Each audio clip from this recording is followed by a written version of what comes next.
Hello guys, बहुत बड़ी खुशखबरी आ चुकी है।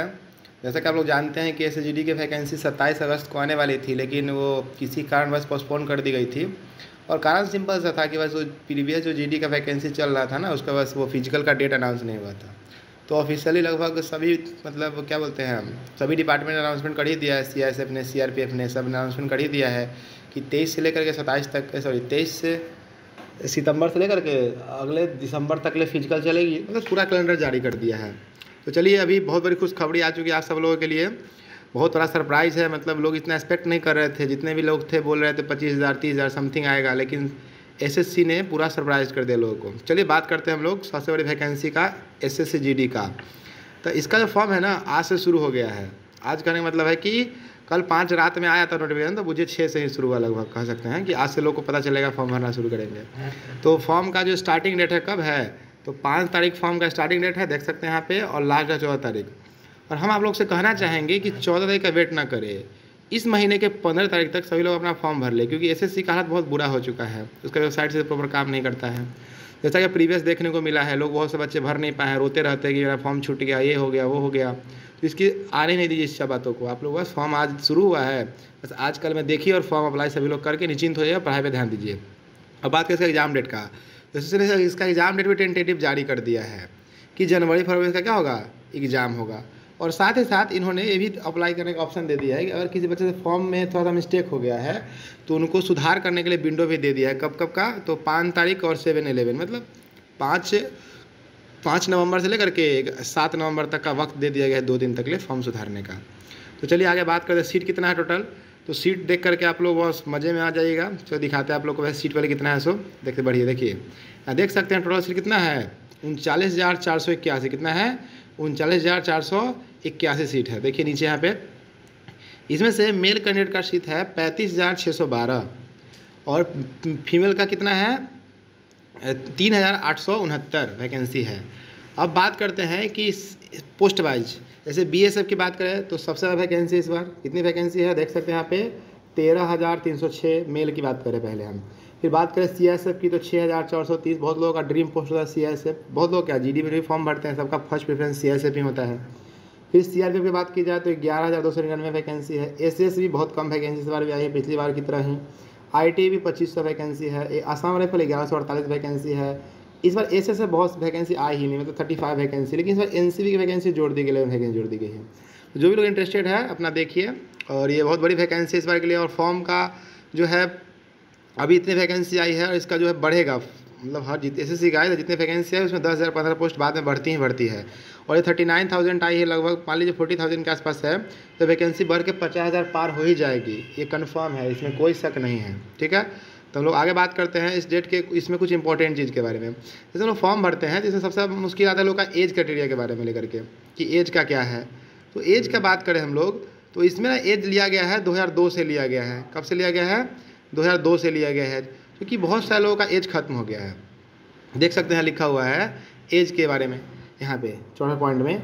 ये तो होता है 18 से 23 साल का है ना, 18 से 23 साल ये तो है ही नॉर्मल एज। यहाँ पे देख सकते हैं 18 से 23 साल यहाँ पे है, यहाँ पे 18 से 23 साल का एज है। लेकिन इसमें ना क्या किया गया इस बार, एक कहाँ के, यहाँ देखिए 2 जनवरी 2002 से काउंट किया जा रहा है। कह रहा है कि 2 जनवरी 2002 से पहले का जन्म नहीं होना चाहिए, और 1/1/2007 के बीच का जन्म, जिसके बाद का जन्म नहीं होना चाहिए। और जो भी लोग एससी से आते हैं उनको 5 साल का छूट मिलेगा ही, जो भी ओबीसी से आते हैं उनको 3 साल का छूट मिलेगा ही, और एक सर्विसमैन का 3 साल, जो भी अपना है यहाँ से देख लेंगे। लोग आगे बात करते हैं इसके कुछ इंपॉर्टेंट डॉक्यूमेंट के बारे में। तो हम लोग बेसिकली जानते हैं कि जो भी कैंडिडेट हैं, जो भी मान लीजिए ओबीसी से आते हैं, तो उनके लिए अपना सेंट्रल फॉर्मेट का ओबीसी सर्टिफिकेट बनवा ले, और क्रूशियल डेट से पहले का बनवा ले, क्योंकि एसएससी क्रूशियल डेट से पहले का रिक्वायर करती है। और अगर SC/ST कैंडिडेट है तो अपना SC/ST सर्टिफिकेट सेंट्रल का फॉर्मेट पे आता है, बनवा ले, जो कि नीचे दिया गया इनके एनेक्सर में। अब कुछ बात कर लेते हैं हम लोग को ना, जो कुछ स्पेशल सर्टिफिकेट वैसे एनसीसी होल्डर है, तो एनसीसी होल्डर को ना बेनिफिट मिलता है। जैसे अगर मान लीजिए कोई व्यक्ति सी सर्टिफिकेट से एनसीसी, उनको 5% of the maximum marks of the examination, exam में मैक्सिमम मार्क्स मान लीजिए 160 मार्क्स का एग्जाम होता है ना, तो उनका 5% मार्क्स उनको मिलेगा। फिर बात करते हैं एनसीसी बी सर्टिफिकेट वाले को, तो उनको 3% मार्क्स मिलेंगे। बात करते हैं कि ए सर्टिफिकेट वाले को तो 2% मार्क्स मिलेंगे, जितना का एग्जाम हुआ है उनको 2% मार्क्स मिलेंगे। अब आगे बात करें क्रूशियल क्लियरली लिखा हुआ देख लीजिए यहाँ पे कि the crucial date of the purpose will be 1/1/2025 that is NCC certificate must have been issued for 1/1/2025। तो सब के लिए ही लिखा गया है, दोनों के लिए। जो बच्चे ओबीसी सर्टिफिकेट की बात कर रहे हैं, एनसीसी की बात कर रहे हैं, सबका क्रूशियल डेट क्या है, सेम ही है। मे भी ऐसे भी देखिए फॉर्म का लास्ट डेट ही क्रूशियल डेट होता है। अब बात करते हैं फॉर्म फी की। तो फॉर्म फी कितना लग रहा है इसमें, 100 रुपया फॉर्म फी लग रहा है। कितना लग रहा है देख सकते हैं, 100 रुपीज़ फॉर्म फी लग रहा है। लेकिन किसके लिए लगेगा, तो यहाँ पे ओबीसी कैटेगरी होंगे और जनरल कैटेगरी के लिए लगेंगे। बाकी जितने भी कैटेगरी हैं, महिला होंगे या SC ST एक्स सर्विसमैन, सबके लिए क्या होंगे, फॉर्म रिजर्व होंगे, फ्री, मतलब उनका कोई भी चार्ज नहीं लगेगा, एग्जाम्प्टेड होंगे फी। और इनका विंडो 5 तारीख से खुल चुका है, नाइट से फॉर्म भरने के लिए, अप्लाई करने के लिए शुरू हो चुका है। अब बात करें एग्जाम सेंटर का, तो एग्जाम सेंटर ना सभी लोग को अपने सिटी में, जैसे कि SSC के बारे में जानते हैं कि हर सिटी में एग्जाम सेंटर है ही। जैसे बात करते हैं बिहार के बारे में, तो सेंट्रल रीजन का बात करते हैं, तो सेंट्रल रीजन का देख सकते हैं भागलपुर यानी कि बिहार में पड़ता है, दरभंगा बिहार में पड़ता है, मुजफ्फरपुर, पटना, पूर्णिया, आगरा, ये सब कहाँ है, तो उधर मान ली पूर्णिया तक कहाँ था तो बिहार में पड़ता है। फिर आगरा, बरेली, गोरखपुर, झांसी, कानपुर, लखनऊ, मेरठ, प्रयागराज, बनारस, ये सब कहाँ पड़ता है, उत्तर प्रदेश में पड़ता है। तो अपने हिसाब से सेंटर देख लीजिएगा, सभी स्टेट का है यहाँ पे। फिर इधर अंडमान निकोबार आइलैंड, झारखंड, उड़ीसा, ये सब लोगों का है अपना इधर है। फिर लक्षद्वीप का इधर है, सबका मतलब अलग अलग सेपरेट दिया गया है, सब लोग देख सकते हैं। अब एग्जाम, सबसे पहले बात करें सिलेबस का, बात करते हैं हम लोग। तो सिलेबस से पहले बात करते हैं एग्जाम टोटल होता है कितना मार्क्स का है। तो आप लोग देख सकते हैं टोटल एग्जाम कितने मार्क्स का होता है, सो दिखाया गया है यहाँ पे अच्छे से क्लियरली। एग्जाम जो है टोटल 160 मार्क्स, कितना मार्क्स का होता है, सॉरी हाँ 160 मार्क्स का होता है। कितना मार्क्स का होता है, 160 मार्क्स का होता है। एक क्वेश्चन 2 नंबर के होते हैं, कितने नंबर के होते हैं, 2 नंबर के। 20 question 40 marks, 20 question 40 marks, 20 question 40 marks, 20 question 40 marks, total कितना हो गया, 80 क्वेश्चन और 160 मार्क्स, 80 क्वेश्चन 160 मार्क्स, इस तरह से। अब इसमें एग्जाम का समय कितना दिया था, 60 मिनट में एग्जाम अटैम्प्ट करना पड़ता है। कितना देर में एग्जाम अटैम्प्ट करना पड़ता है, 60 मिनट में एग्जाम अटैम्प्ट करना पड़ता है। अब बात करते हैं एग्जाम में मतलब क्या क्या रहेगा। तो एग्जाम में ना मल्टीपल्स क्या होंगे, चॉइस टाइप्स के लैंग्वेजेस होंगे। जैसे कि पहले एग्जाम होता था हिंदी और केवल इंग्लिश में, मतलब अदर स्टेट के बच्चों को कई सारी मतलब इसमें परेशानियाँ झेलने को मिलती थी। अब क्या कर दिया गया है, इसमें टोटल 13 लैंग्वेजेस में एग्जाम लिए जाते हैं, 13 लैंग्वेजेस। इससे बहुत सारे लाभ होंगे इससे, ठीक है। अब इससे कहा कि मान लिया आसाम के बच्चे हैं तो अपने आसामी लैंग्वेज में क्वेश्चन को चूज कर सकते हैं, तो अच्छा परफॉर्मेंस कर सकते हैं एग्जाम्स में, तो उन लोगों को भी मतलब अच्छे मौके मिलेंगे, ठीक है। अब बात करें एग्जाम में क्या क्या पूछे जाएंगे, तो हम लोग जानते ही हैं 20 मार्क्स पूछे जाएंगे। क्या हमारे जनरल इंटेलिजेंस है, रीजनिंग से, नहीं बुझे सिंपल रीजनिंग रहेगा, बेसिक बच्चा रीजनिंग 1 2 3 4 5 जोड़ने के लिए रहता है। ब्लड रिलेशन हो गया, मतलब रिलेशन संबंध की से पूछ देगा आपको, डायरेक्शंस पूछ दिए जाएंगे, कोडिंग डिकोडिंग पूछे जाएंगे, मतलब बेसिक चैप्टर्स होंगे। General knowledge and awareness, GK, जो कि आप जानते हैं स्टैटिक्स पूछता है, नृत्य पढ़ लीजिए, मतलब एकदम जो भी स्टैटिक टाइप का आता है, प्रथम कौन कब क्या है, यही सब चीज़ पढ़ लीजिए तो SSC का सारा जीके बन जाता है एकदम। मतलब नृत्य होंगे, फिर शास्त्रीय नृत्य वगैरह हो गए, फिर बात करें किसी त्यौहार हो गए, या जो भी मतलब मिसलेनियस प्रश्न होते हैं बस वही पूछे जाते हैं इसमें। आप हिस्ट्री ज्योग्राफी कितनों पढ़ लीजिएगा आपसे नहीं बनेंगे, 1 2 पूछते हैं, बेसिक होते हैं, बनने होंगे तो बन जाएंगे, नहीं तो नहीं बनते। मतलब SSC ने पूरा नाक में दम कर रखा है इसके लिए। फिर बात करते हैं एलिमेंट्री मैथमेटिक्स, जो कि एकदम ईजी होते हैं। इस साल तो जो एग्जाम हुई है एकदम मतलब ऐड सब्जेक्ट पूछ दिया था, एकदम बेसिक। जो बच्चा सिर्फ मैथ अगर महीने भर ही पढ़ रखा है, उस बच्चे ने 12-13 एग्जाम क्वेश्चन करके आए, 12-13 प्लस क्वेश्चन करके आए। बताइए इतना खराब क्वेश्चन पूछा गया इस बार। तो मतलब अब इस बार शायद अगली बार कैसा पूछो पता नहीं, लेकिन अभी बात करें अभी का इतना बच्चा क्वेश्चन पूछा गया था।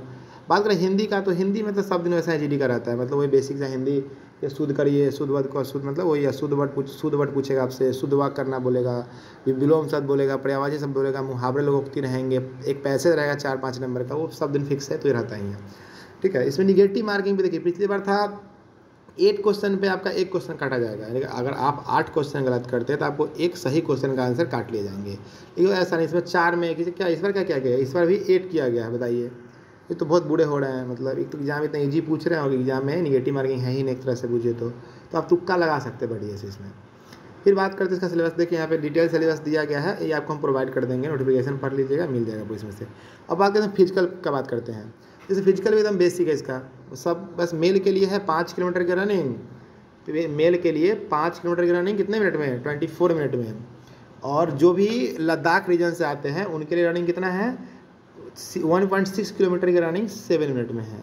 बात करें फीमेल कैंडिडेट की, तो फीमेल कैंडिडेट की रनिंग कितना है, 1.6 किलोमीटर की रनिंग 8 मिनट में, 8.5 मिनट में। और बात करें लद्दाख रीजन की फीमेल्स का रनिंग कितना है, तो 800 मीटर रनिंग 5 सेकंड में, सॉरी 5 मिनट में, सॉरी रॉन्ग हो गया था इससे, बस यही होता है। बात करते हैं हाइट का, तो जितने भी जनरल UR कैंडिडेट आते हैं या ऑल जितने भी SC SC category, OBC category, UR category, इन तीनों कैटेगरी के लिए बात किया जाए तो 170 हाइट, कितना हाइट है 177 हाइट है। बात किया जाए फीमेल का हाइट कितना है उन्हीं कैटेगरी में तो 157 हाइट है। अब बात करें जो छूट जिनको होती है ST, जो भी व्यक्ति ST कैटेगरी से आते हैं, शेड्यूल ट्राइब आते हैं, उनको 162 सेंटीमीटर, कितना 162.5 सेंटीमीटर हाइट मेल के लिए और फीमेल के लिए 150 सेंटीमीटर। बाकी देख सकते हैं जो नॉर्थ ईस्ट कैंडिडेट है उनको 157 सेंटीमीटर मेल को चाहिए, फीमेल को 147 सेंटीमीटर चाहिए। तो सबको अलग अलग छूट मिला हुआ है, तो अपने अपने हिसाब से देख लेंगे सब लोग, ठीक है, क्योंकि सबको बताना बहुत समय लग जाएगा हमारा। अब बात करते हैं चेस्ट कितना, तो जो भी UR कैंडिडेट है, OBC कैंडिडेट है, SC कैंडिडेट है, उनका सीना बिना फुलाए 80 होनी चाहिए, बिना एक्सपेंशन कितना होना चाहिए 80 होनी चाहिए, और फुलाने का 5 फुलाने की 85, यानी कि 80 से 85 सीना कह सकते हैं। और ST कैटेगरी का वही 4 सेंटीमीटर सीना में छूट मिलता है, यानी 76 से 5, और ये सिर्फ मेल के लिए ना कि फीमेल के लिए, चेस्ट सिर्फ मेल के लिए अलाउड है ना कि फीमेल के लिए अलाउड है, ठीक है।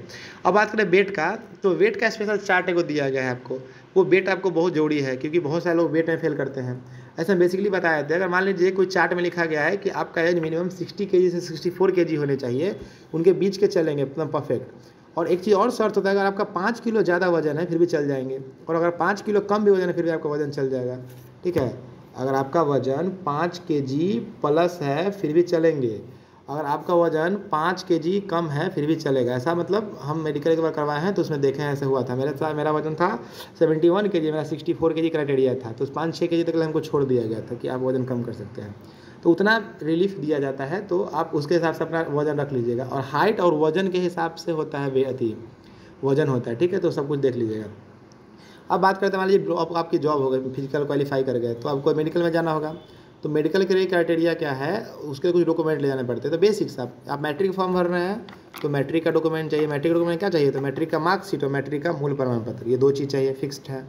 उसके बाद क्या चाहिए आपको, एक वो ID प्रूफ चाहिए, और एक आप अगर OBC से तो OBC सर्टिफिकेट चाहिए, NCC वाले NC सर्टिफिकेट लेके जाएंगे, SC वाले SC सर्टिफिकेट, ST वाले SC वाले, अगर आप कोई हाइट वगैरह का छूट लिए हैं तो उसका सर्टिफिकेट लेके जाएंगे।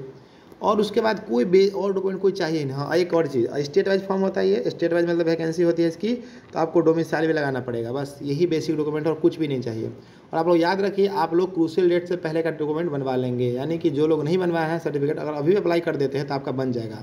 याद रखिए सेंट्रल के फॉर्मेट में होना चाहिए, ठीक है, डॉक्यूमेंट सेंट्रल गवर्नमेंट के फॉर्मेट में होना चाहिए, सेंट्रल गवर्नमेंट के फॉर्मेट में, ठीक है। तो हम बात करते हैं आप लोगों से, एक सेकेंड,